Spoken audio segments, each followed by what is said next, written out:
¿Qué tal, amigas, amigos? ¿Cómo están? Sean ustedes bienvenidos a esta edición número 17 de este podcast llamada Hablemos de FinTech.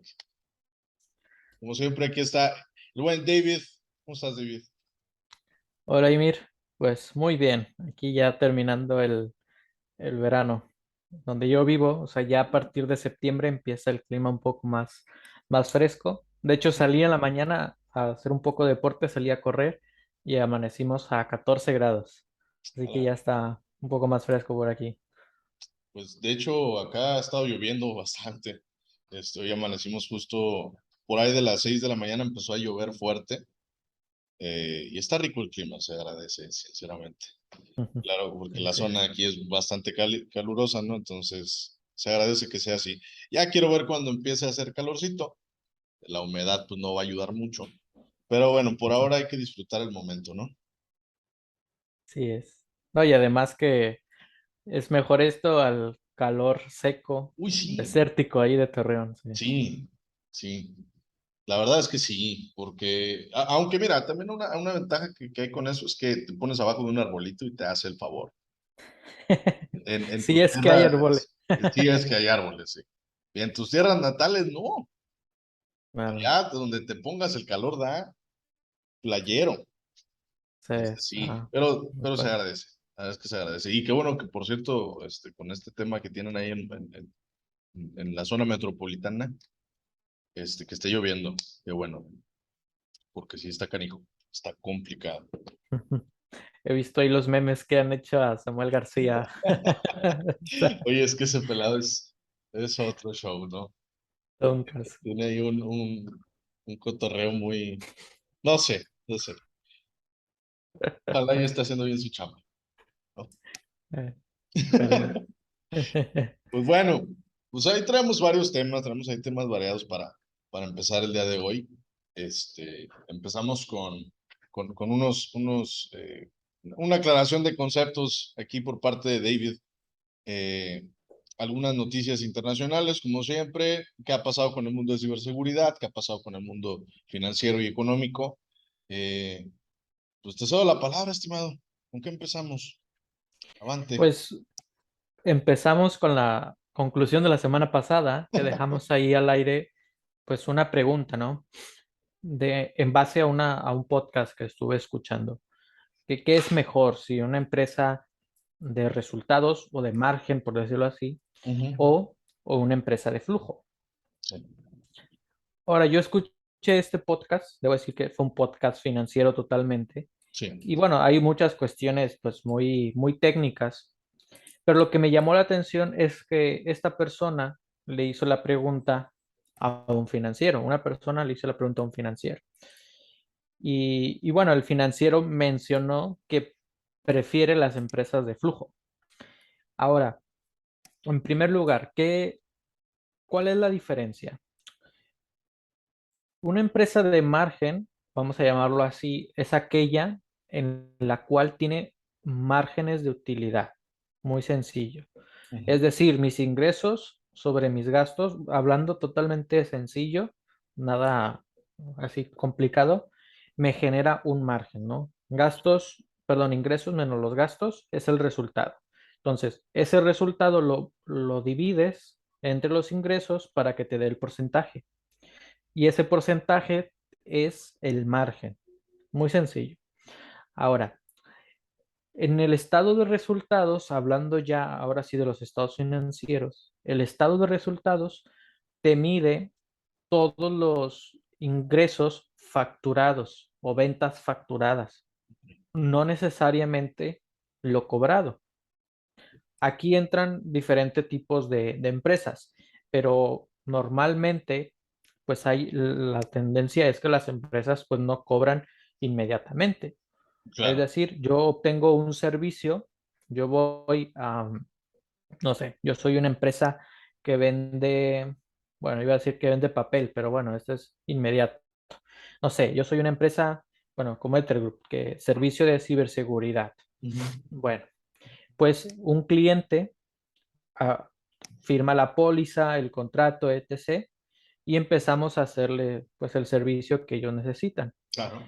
¿Qué es lo que pasa? Nosotros recibimos el cobro posteriormente de la fecha que iniciamos la operación. No fue inmediatamente. Claro. Entonces, esa factura se generó, por decir, hoy 5 de septiembre, pero nosotros, por decir un ejemplo, la cobramos a partir del día 30. Es Ya. decir, sobre el 3 o el 4 de octubre, el cliente nos paga. En el estado de resultados se ve estos datos, lo que yo estoy facturando dentro del mes. Sí. De la misma manera, los gastos. Muchas empresas tienen días de crédito con los proveedores. Ujú. Es decir, por decir un ejemplo, nosotros somos una empresa de ciberseguridad, también podemos tener el acceso a la compra de equipos. Tenemos cierto proveedor y ese proveedor nos da, por decir un ejemplo, 45 días de crédito. La factura tiene fecha del 5 de septiembre, pero yo le voy a pagar hasta el 20 de octubre. Sí, Aunque esté en octubre la salida de dinero, en mi estado de resultados, el gasto va a aparecer dentro del mes. claro. Esto no necesariamente representa la salida de dinero, depende el tipo de empresas, pero no necesariamente representa la salida o entrada de dinero. Muestra todo el detalle en orden, es decir, los ingresos, la operación, gastos financieros, gastos de seguridad social, etc. Pero no necesariamente, tengo que repetir, no necesariamente se efectúa el cobro o el pago dentro de ese mes. Claro. Ahora bien, el flujo de efectivo es totalmente diferente. En el flujo de efectivo, allí sí se consideran todos los ingresos cobrados dentro del mes vigente, Ya. todos los gastos pagados dentro del mes vigente. Entonces, ¿cuál es la diferencia? Que en uno me mide lo que yo estoy facturando, que a veces no lo cobro inmediatamente, y en el otro sí me dice lo que yo estoy recibiendo al mes, por semana y por día, el Ya. estado de flujo de efectivo. Ahora, diferenciando esto, la persona le preguntó a este financiero, ¿tú qué prefieres? Las empresas de flujo. Por decir un ejemplo, una empresa de flujo es, por un ejemplo muy, muy burdo, un supermercado. Ajá. Y Sí, esto es un constantemente están negocio, ahí sí, vendiendo, teniendo un ingreso recurrente, ¿no? Ujú. y ahí lo interesante, ellos reciben dinero en el momento, Exacto. pero ellos pagan a sus proveedores a crédito. Claro. Entonces, Claro, es la forma en que crece. claro, Claro. es una empresa de flujo. O sea, esto es lo que básicamente, este era el sentido que le querían dar. Ahora, no es que qué prefieres, no es que si prefieres una empresa de flujo o una empresa de beneficio o de margen. Ajá. No, necesitas las dos, Claro. porque si no generas un margen, no puedes el día de mañana, fácil y sencillo, ir a un banco para que te dé un préstamo y así obtener una inversión para la maquinaria. No Claro. puedes ir con un inversionista para que te dé cierto apoyo a capital y Ujú. así tener inversión. O sea, necesariamente necesitas una empresa de margen. La empresa existe no solamente para sobrevivir, Ujú. sino para llevar más allá los resultados, ¿no? O sea, tener una utilidad o beneficio, como se dice aquí en España. Así que por un lado, sí es importante que haya flujo, por supuesto, porque sin flujo no puedes cubrir tu operación, pero por otro lado sí necesitas tener una empresa de margen. Así que esto es algo que nosotros debemos de considerar y un error muy, muy común entre aquellos que no son financieros. Nosotros como financieros pues lo distinguimos fácilmente, pero pues no siempre es así. Y siempre doy este ejemplo. Una vez una persona me comentó, es que en este año, y te digo la cifra así muy, o sea, que está bien, una persona, una pequeña empresa, una pyme, me dice, no, este año nuestra empresa tuvo 2 millones en facturas, 2 millones en facturación. Dije, ah, qué bien. Y tenemos el margen de operación de tal porcentaje. Ah, qué bien. ¿Y el flujo qué tal? Y se quedó callado, no dijo nada más. Así Claro, que no solamente existes por el estado de resultados, no. sino por el flujo operacional. No, porque todas las Ah, empresas se ven bonitas y funcionan muy bien en Excel. ajá. Esa es la realidad. Y fíjate, ahorita que comentas ese tema de la importancia de tener ambas cosas, en el caso de Amazon, por ejemplo, ellos buscan siempre tener, obviamente tú como empresa, en temas de flujo tienes que buscar hacia el día cero de retorno de, de, de inversión o de pago, lo que sea, ¿sí? Este, cuando tú haces digamos, una venta, tú esperas en la inmediatez, pero esperas pagar a posteriori, o ese sería como el opus dei del cómo funcione, ¿no? Entonces, Amazon creo anda números negativos de entrega, o sea, ellos ganan muchísimos días antes de siquiera poder proveer el servicio o el producto que estén ofertando, que andaban sobre los Ujú. menos 22 días, menos 28 días, una cosa así, o sea, cuando para una empresa normal es complicado llegar al día cero, ¿sí? Siempre andan sobre los 15, sobre los 20, sobre los 3 meses, o sea, es una magia ahí llegar a ese punto de equilibrio. Y es bien interesante llegar a Ujú. eso. No, y algo que a Amazon, por ejemplo, le ha costado por lo menos 20 años, Es correcto, sí. porque a No, partir de, no me acuerdo qué mm, año, pero recientemente empezó a utilizar su flujo.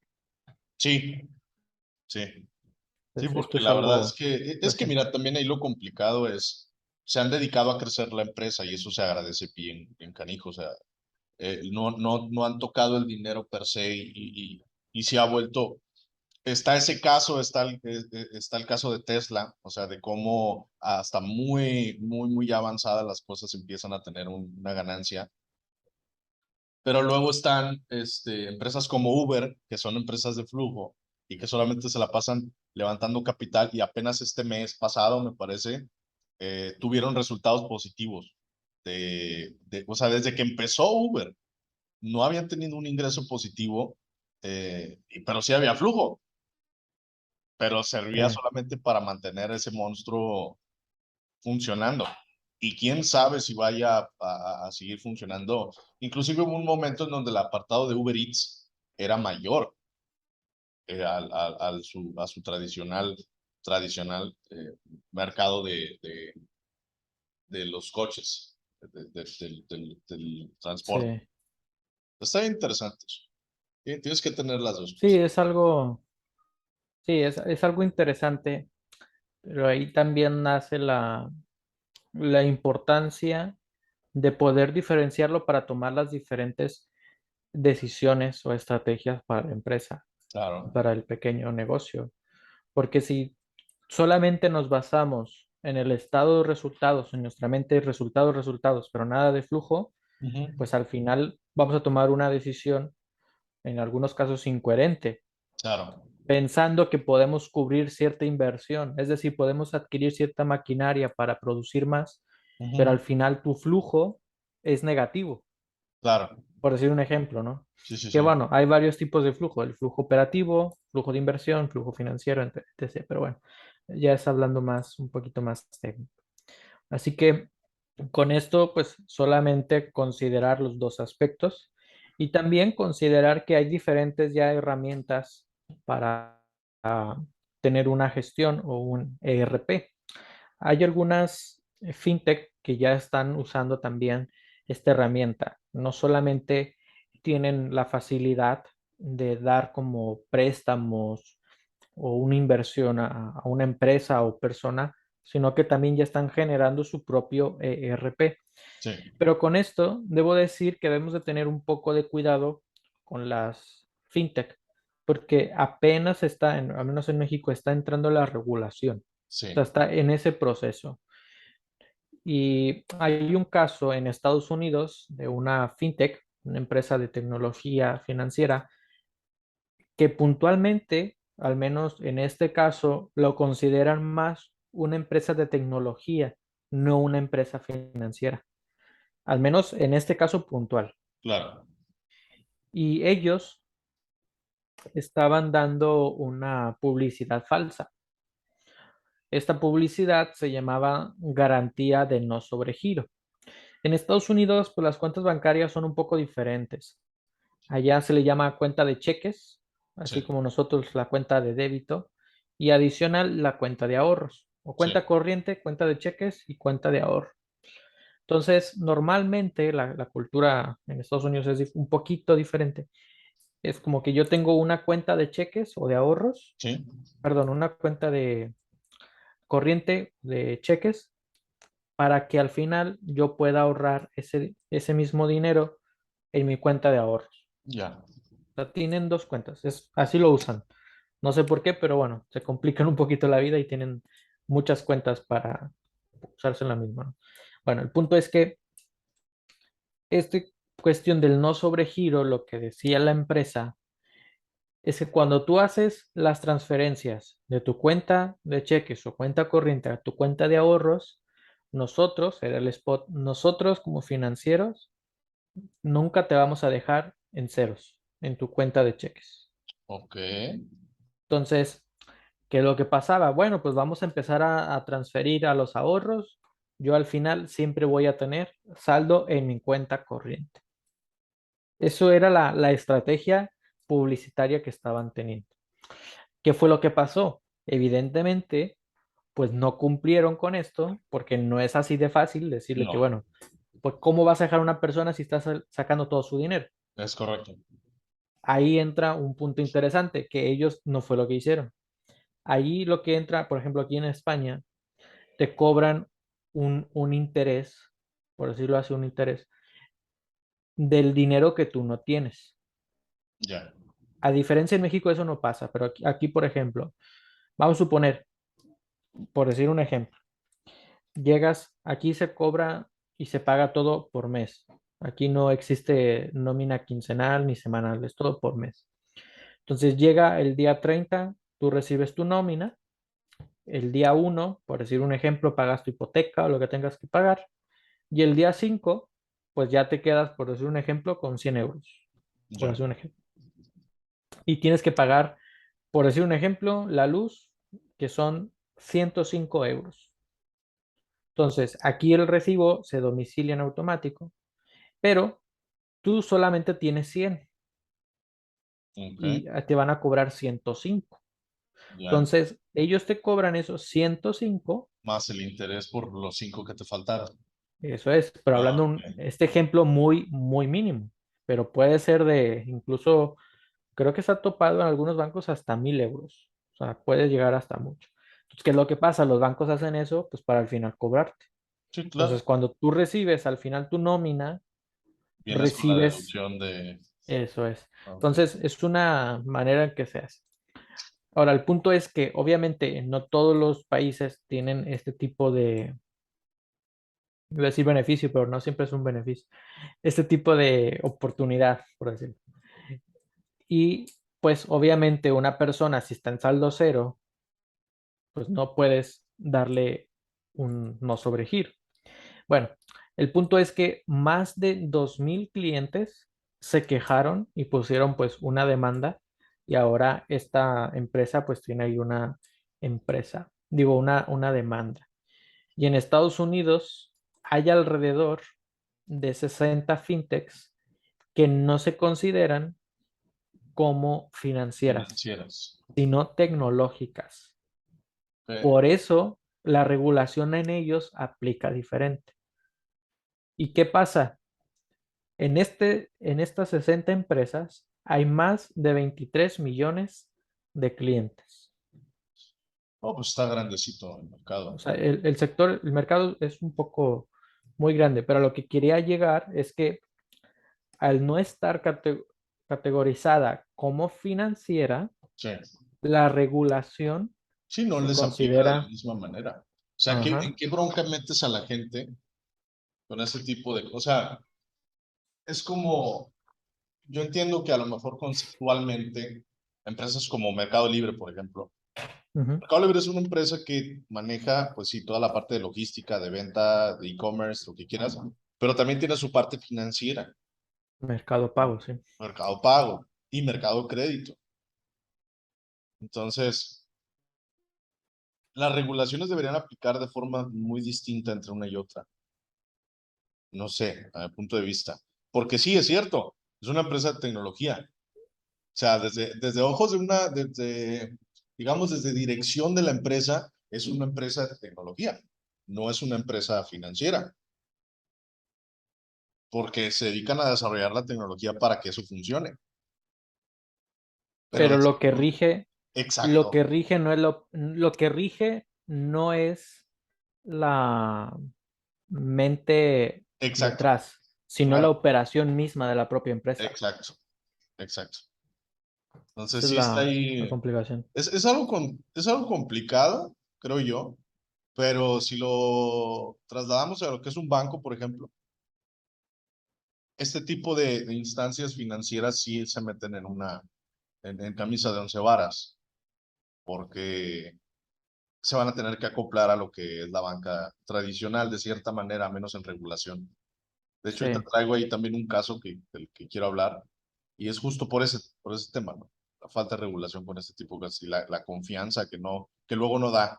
Y qué mal. sí. Sí, y hablando ya acerca de esto, de la falta de regulación, Sí, quiero concluir esto con el problema que hay en México.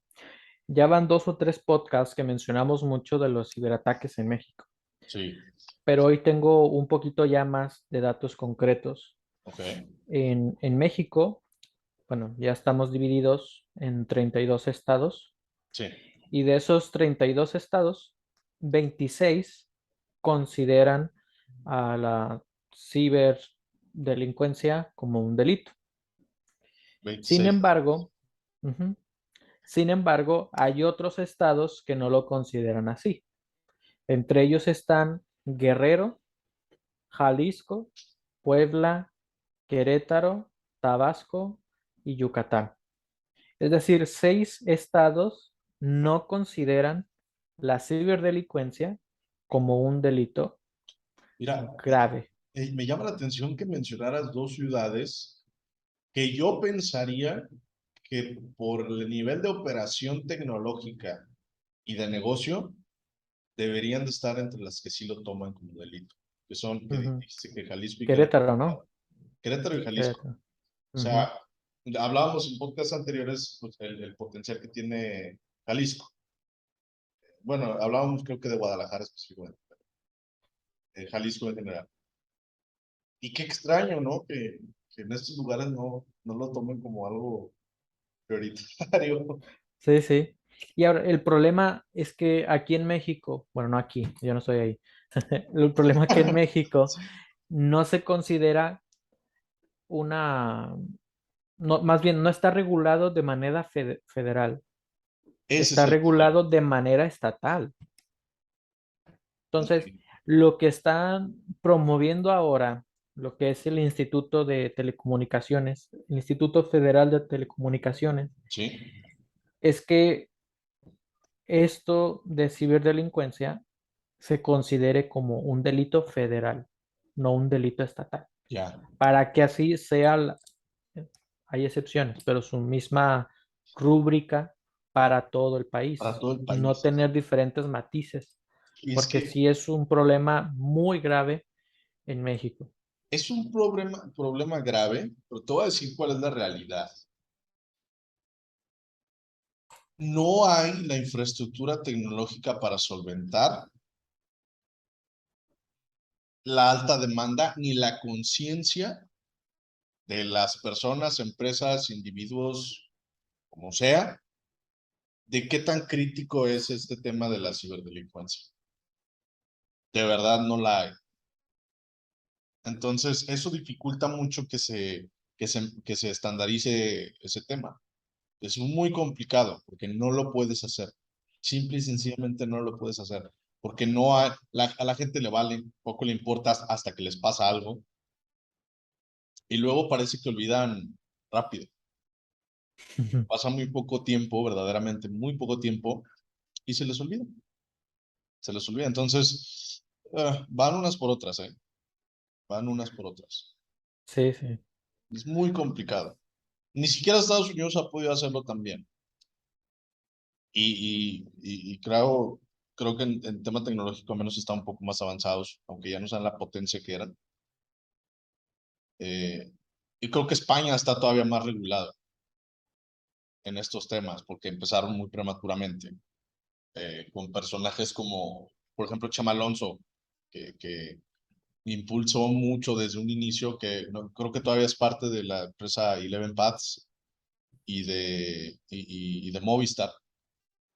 eh, Tienen ahí un tema que, que, que han ido impulsando con el tiempo. Es un tema, inclusive dentro de la propia sociedad, la gente es un poco más asidua, o no sé cómo decirlo, a este tipo de cosas. Lo reciben y lo manejan un poco mejor. Aquí no. Aquí la gente todavía, lo comentaba en una entrevista, estaba viendo de Ricardo Salinas, de la lucha que tiene Banco Azteca para poder implementar la parte financiera a grupos que normalmente no están acostumbrados a manejar ni sus finanzas, no tienen cuentas de ahorro, no tienen una administración correcta de su dinero, una cantidad, etcétera, ¿no? Entonces él decía, la idea de Banco Azteca en una primera instancia es abrir este mercado a la gente para que tengan esta conciencia.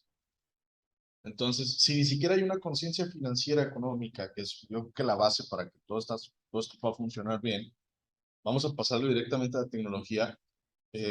La tecnología sigue siendo para muchas empresas un gasto cuando no saben que la operación directamente está sobre la tecnología. Ujú. Y mientras no exista ese nivel de conciencia, a mi punto de vista, no van a tomarlo en serio, no van a tomar las medidas, no van a hacer mucho. Sí. De hecho, no me acuerdo en qué podcast lo mencioné, pero en alguno de los 16 que hemos hecho, Sí, mencioné que ya están implementando, o si es que ya lo implementaron, porque cuando lo mencioné estaban implementándolo, el concepto de educación financiera a nivel educativo. sí, Es decir, que en las escuelas ya están empezándolo a impartir como batería base o de todo. como un tema dentro de las materias de ética o algo así, no me acuerdo cuál materia era, pero ya estaban implementándolo. Por lo menos, si no me equivoco, ahí está el podcast, pero si no me equivoco, mencioné que era por lo menos en Nuevo León, Sí, donde están implementando y en la Ciudad de México. Así que sí hay un poquito de, mm, no conciencia, el concepto que tú dijiste, pero sí está un poquito más de interés en claro. educar a la sociedad en ese aspecto. Es que es la Pero base. claro, lleva generaciones, o sea, no es Sí, algo inmediato. sí, no, si cambiar una persona es Ujú. complicadísimo. Ahora imagínate tratar de cambiar toda una cultura en un país. No, pues ahí te hallas. Sí, sí, sí, es un poco complicado. Es algo caótico. Ujú. Así que pues muy bien, estos eran los puntos, o sea, diferenciar el estado de resultados, el flujo de efectivo, la complicación que hay ahora con las fintech que no están del todo reguladas como lo que son y que en México pues no se considera como un delito en algunos estados. Ok, perfecto. Bueno, pues ahí queda ahí para reflexión este tema, ¿no? Y mira, yo te traigo tres noticias o tres temas que quisiera tomar. Primero, del lado tecnológico, ahorita que hablamos de la confianza con este tipo de empresas tecnológicas, eh, vamos a hablar un poco del tema de las criptomonedas, algunos avisos que dio el FBI sobre esto. En ciberseguridad, una campaña llamada Octapus, te explicamos de qué va esto. Y me gustaría hablar de un caso, en esta ocasión, de un caso bien interesante de una empresa china llamada Pinduoduo. Está bien interesante, lo escuché en un podcast, pero luego empecé a indagar un poquito más, ¿no? de cosas que están haciendo. Pero bueno, vámonos con la primera. Eh, Hay pérdidas en criptomonedas por aproximadamente 1.3 billones de dólares en lo que va del año. Ok, y aquí es donde viene la cosa complicada. La semana pasada la FBI emite la alerta de que estimado es este número de 1.3 billones de dólares, perdón, como lo manejan ellos, ¿ok?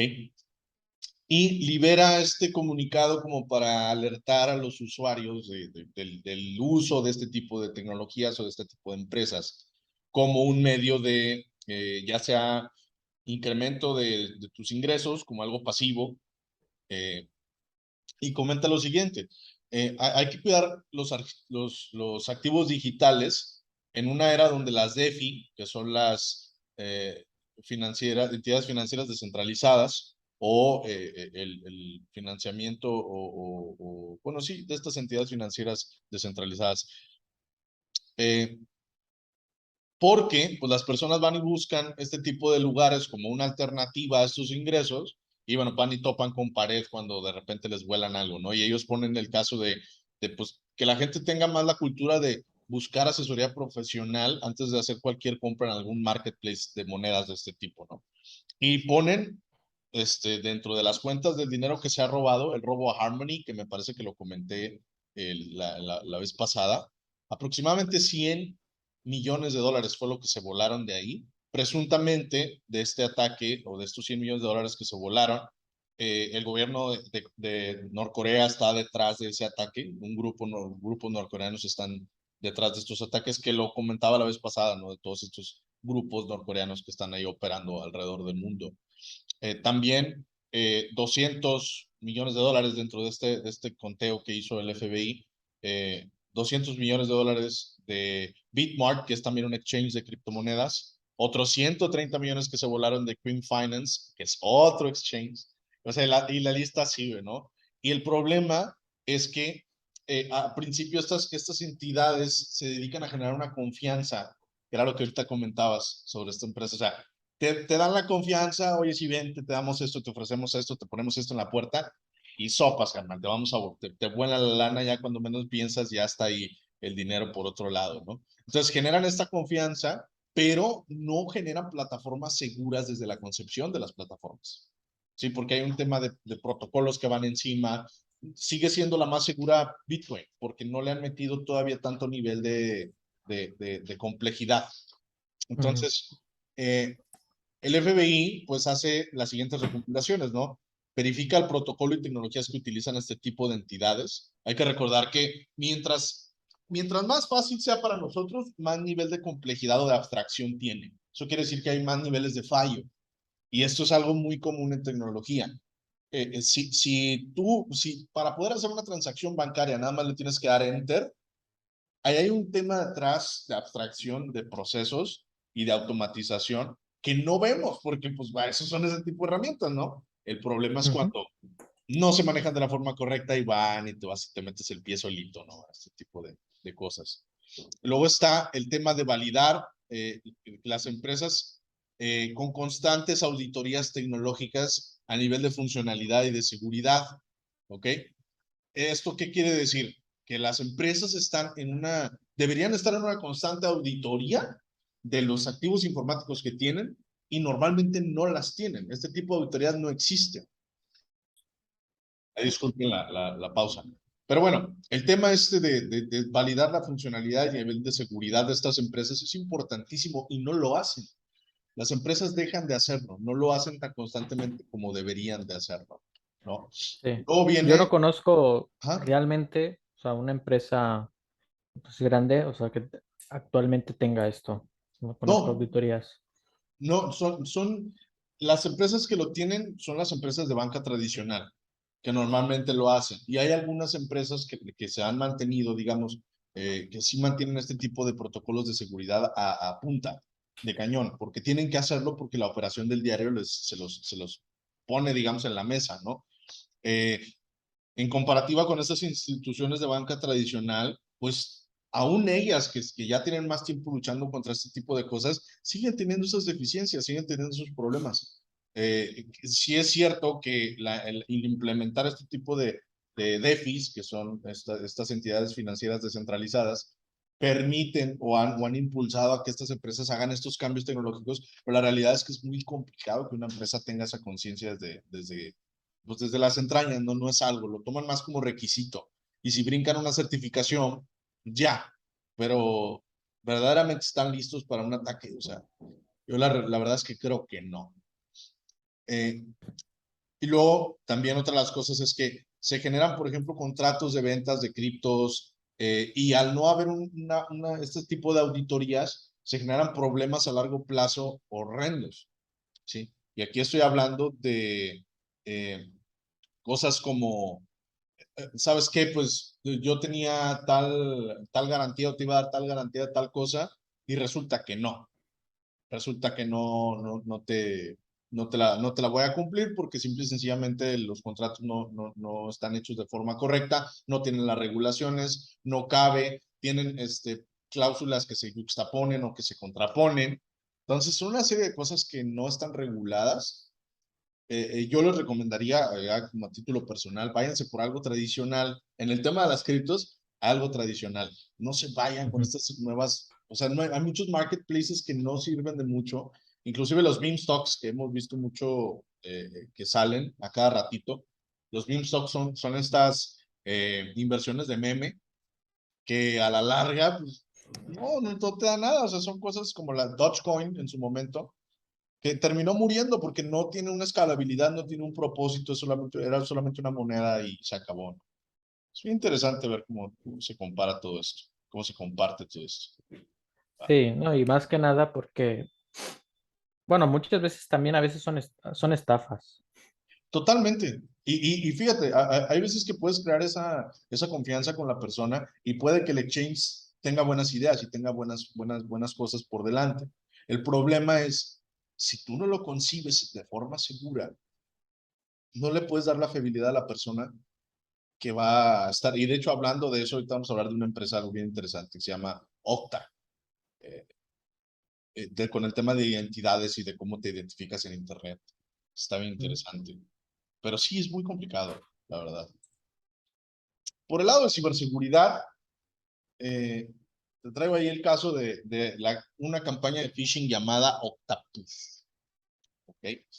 Eh, La empresa Group IB, que tiene base en Singapur, es una empresa de ciberseguridad. Ellos se dedican primero que nada, a investigar a cibercriminales a nivel de Internet, como primera instancia. Y la segunda es que, pues, tratan de resolver problemas sociales o desde las entrañas de Internet y obviamente también brindan servicios de ciberseguridad. Group IB se llama. Eh, esta campaña incluye a una plataforma llamada Octas. Bueno, es una empresa, ¿sí? Son dedicados, se dedican a proveer y desarrollar tecnología para la identificación digital en Internet, ¿ok?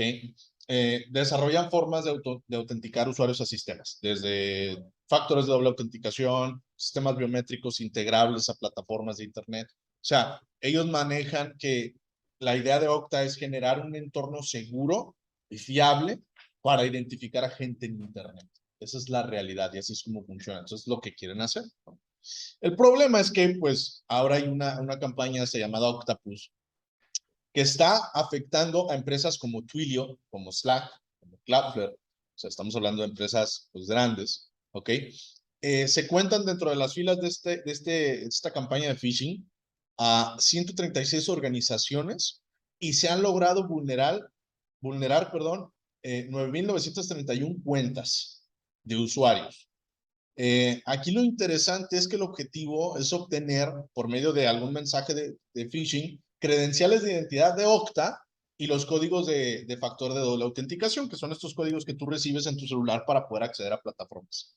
Ujú. Entonces, luego de que las cuentas son comprometidas y aun cuando los ataques no son sofisticados, se procedieron de alguna manera a detener las cadenas de suministro de clientes de estos víctimas de este ataque. Y aquí viene lo interesante. El ataque es planeado, o sea, no es una cosa al azar. Y aquí te va, ¿eh? Para poder crear esta campaña se compraron 169 dominios de Internet, ¿ok? Y se atacaron empresas en Estados Unidos, en India, en Francia, en Canadá, en Suecia y en Australia. ¿Ok? Todos los sitios hacían uso de un kit de phishing que no había sido documentado. ¿Qué quiere decir? Que utilizaban unas herramientas para hacer el envío masivo de correos electrónicos que no eran documentadas, que no estaban documentadas en Internet. Es decir, es algo nuevo. Así que todavía se está investigando este apartado.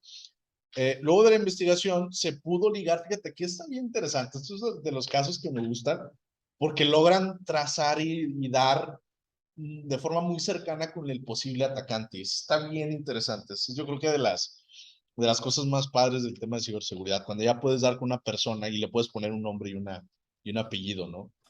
En este caso todavía no llegan a tanto, pero eh, lograron ligar un chat de Telegram con un administrador de ese grupo, ¿ok? Al cual tiene un alias X, se le llama, así es, ese es su alias, Así tal cual, con X. X, o sea, X, una X literal, pero lograron ligar a esa cuenta y ese administrador con una cuenta de Twitter, ¿ok? Y además se logró ligar otra cuenta de GitHub, que es este repositorio de códigos en Internet, ¿ok? Y lo más interesante es que hay una probabilidad de que esta persona sea de Carolina del Norte en Estados Unidos. O sea, Mm, ya empezaron ahí a meterle investigación de fondo fuerte, interesante.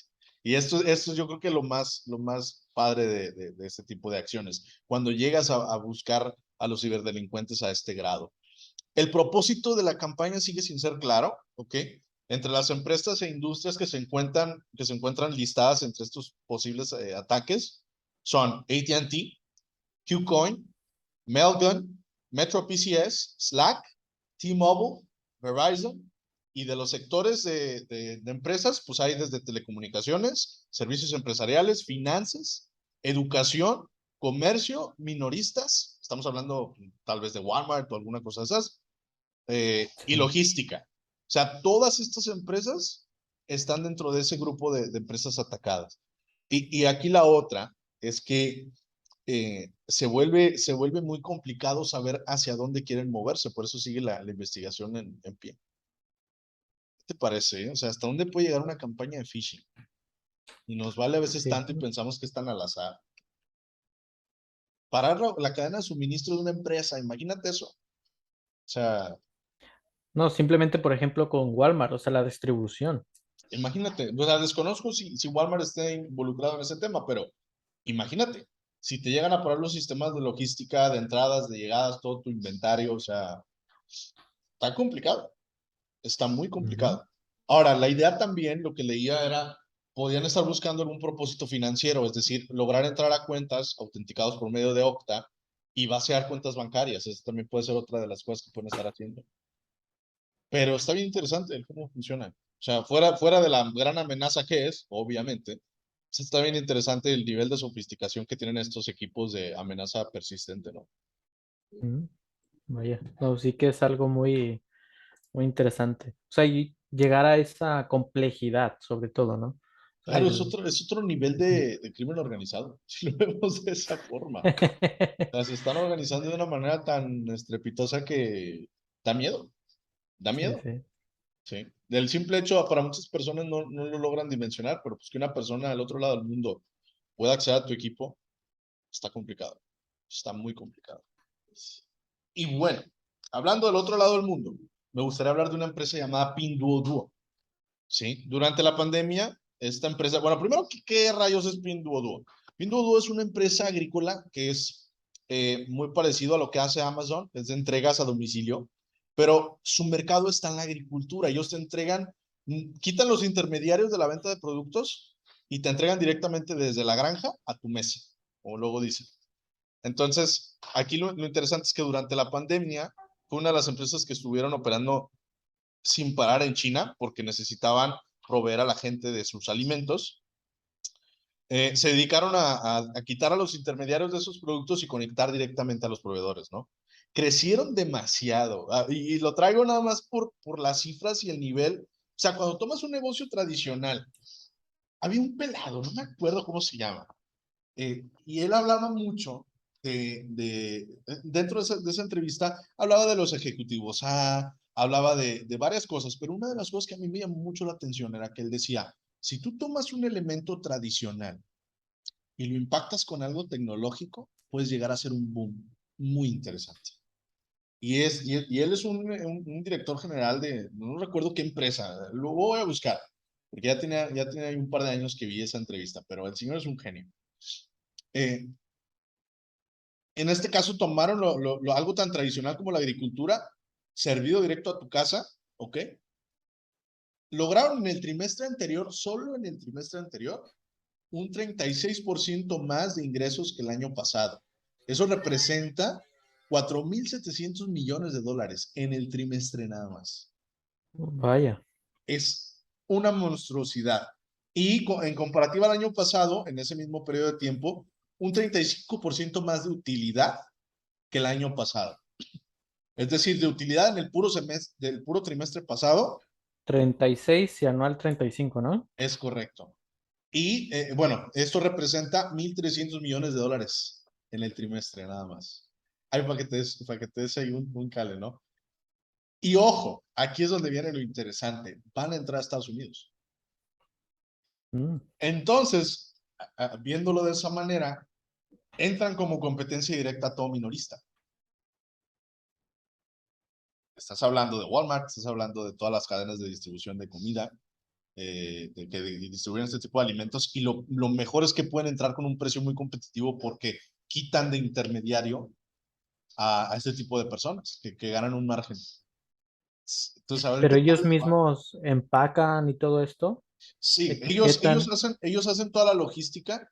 La gente ya lo entrega el producto, o sea, los agricultores, ellos nada más se encargan de hacer toda la logística para entregarte. ¿Sale? Entonces, aunque sí de cierta manera pues tienen un margen de ganancia, se quitan intermediarios, porque a fin de cuentas, sí, es cierto que por ejemplo Walmart es más una empresa de logística, ahorita que hablamos de perspectiva, qué tipo de empresas son, o sea, es una empresa de logística más que minorista, se dedican más a sus tiempos de entrega tienen que ser al tempo, porque si no, imagínate el nivel de operación que deben de tener, ¿no? Entonces se dedican a hacer esta logística y esta entrega a domicilio. O sea, quiero tantas papas, quiero tanto tomate, quiero tanta cebolla, quiero tanto esto. Pues imagínate llegar a un mercado tan consumista como el americano. Está bien Ujú. interesante. Y lo mejor, ya quiero que me llame la atención es que los han dejado operar. China. Tú sabes lo complicado que eso es para un lugar como China. Eh, Porque luego tienden a crece y les meten el pie horrible. Horrible. Porque no puede estar encima del gobierno. Pero bueno, ese será algún tema. Era un caso que quería hablar que me llamó muchísimo la atención. Sí, o El sea, caso del ha Pinduoduo. crecido exponencialmente, o sea, es una Muchísimo. O buena sea, empresa. está monstruoso. ¿Qué cosa? No, de verdad es que los chinos me impresionan mucho. Están de dar miedo a veces por la forma en que operan, pero Pero en sí, esta empresa es más que nada de, por ejemplo, frutas, verduras, todo lo que tenga que ver con el campo. Sí. todo en el campo. Desconozco si también manejan algo como carnes y cosas por el estilo. Pero imagínate, o sea, si pones eso también en la balanza, les puedes dar inclusive mejor ganancia a los agricultores y directamente vas y vendes. ¿Y qué Es que ahí más? lo que yo veo que lo complicado, o sea, otro tema es más que nada económico, que Sí, esos son uno de los productos donde han tenido mucha inflación. sí, eso sí, Eso es lo único que yo veo, por ejemplo, el mayor reto, por lo menos en Estados Unidos, que la inflación está sí, hacia por los 9, ¿no? aires. Más o menos, Ujú, ahorita. sí, 8 y algo, está muy alto. Entonces, estos productos, sí, productos son los que tienen mayor inflación. Sí, Entonces, es un gran reto allí. es un gran reto, pero fíjate, es lo que te comento. Cuando quitas esas piezas de ajedrez del medio, pues sí puedes darles un precio mejor a la gente, aunque esté inflado. No sé, sería ver, aparte, sabemos que China tiene muchos las de meterse el pie primero para poder crecer. Sí, o sea, ellos prefirieron, ahorita están en una crisis horrible, o sea, tienen una crisis financiera horrible, están en recesión. eh, y lo están haciendo y no van a ayudar a las entidades ni a los gobiernos, no, o sea, perdón, no van a ayudar ni a las entidades ni a los bancos ni a nada, o sea, eso ya no es Evergrande, esto ya es una bronca mayor, pero ellos han demostrado que a la larga esto funciona. Dejar que las cosas tengan su flujo Y no como en Estados Unidos que pues, imprimen dinero a diestra y siniestra, que pues espérate, que van a imprimir todavía más. Este, va a terminar esto siendo yo creo que otra estrategia, ¿no? Se pueden ellos meter el pie. Al igual que Amazon lo hace, por ejemplo, también. Amazon, pues, así se ha deshecho muy malamente, es una muy mala praxis que tienen, donde tienen los productos de sus vendedores, reciben ellos mismos todo, lo estudian, lo generan a un precio muchísimo menor y terminan sacando a esta gente del mercado. Ujú. Sí, así ¿Por es. qué? Porque su flujo, hablando de empresas de flujo, porque su flujo les permite hacer eso. Está interesante. Es interesante como, pero sí, habrá que ver cómo resuelven ese problema. Ese y todos los demás, porque también quién sabe si la tengan fácil entrar a una empresa china ahí a Estados Unidos. Que bueno, yo creo que con con el tema de del dinero, pues luego bailan, ¿no? Luego sí bailan. Ahora lo que necesitan es más producción. Sí, sí, Sí, sí. lejos. Es un problema muy grave porque, por ejemplo, aquí por lo menos en Europa, el problema es que ya no, al principio, vamos a decir, por ejemplo, como en abril, mayo, Ajá, vamos a hablar, por ejemplo, de la leche.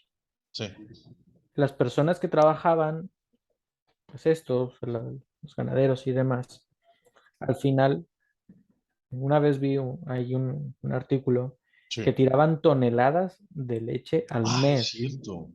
¿Por qué? Porque no lo estaban distribuyendo. Claro, Entonces, que provocó la inflación fuera todavía mayor. Pero ahora el problema ya no es la logística. Ahora el problema es la producción, sí, que ya no lo están produciendo. sí, Entonces, el problema no es tan mayor, pero ¿qué es lo que está pasando? La gente ya no está comprando. claro, Al menos es cosas muy específicas, ¿no? O sea, no estoy diciendo que no está comprando leche, sí, pero hay sí, otras cosas, hablando de, como se dice en México, de la canasta básica. Y esto está trayendo como consecuencia, pues, que la logística esté, pues, parada por los suelos. claro, Entonces, así, a nivel mundial hay una cuestión allí un poquito complicada a nivel de distribución. sí, Pero en México también hubo algo así, más o menos como en mayo, junio, específicamente también por todo lo del tema agrícola, las frutas, las verduras. Por eso durante el verano costaban mucho, bueno, y todavía, pero se vio más durante el verano que ha aumentado el precio en México de las frutas y de las verduras. Pero, pues bueno, siempre hay oportunidades de negocio, como en este punto. Ahí solamente es la mente hábil para ver sí. esas Para oportunidades. meter el pie, como luego dicen, o dejar la puerta abierta y que no te vayan ahí a hacer el gane, porque alguien lo va a terminar haciendo, como luego dicen. Ujú. Pues bueno, estimado, ¿algún otro comentario que tengas sobre eso que hablamos? No, pues es todo por hoy. Hoy ha sido más en cuanto a algunos datos que hay, ¿verdad? Bueno, hablando por ejemplo de México, que para Sí. mí fue interesante, ¿no? Ver estos estados que no consideran como un Es delito una grave. tontería, es una tontería. Pero luego les sorprende por qué la gente no confía en la policía cibernética, por ejemplo. Que hasta la misma gente dice, no, pues es que yo sí he denunciado, pero pues es que no hacen nada. Y es que cuando se empieza a poner complicado, que de verdad tienen que resolver un problema, no lo hacen. Esa es la realidad. Ujú. Pero bueno, México lindo y querido. Seguimos amando este país de todos modos. Pues estimado, eso es todo por el día de hoy. Recuerden ahí seguirnos para aquellos que nos ven en YouTube. Tenemos también en Spotify, por ahí también se van a liberar en las demás plataformas que tenemos, donde se distribuye este contenido. Muchísimas gracias por acompañarnos, mi David. Muchas gracias por tomarte el tiempo de echar esta plática. Y nos vemos en la siguiente emisión. Hablemos de FinTech.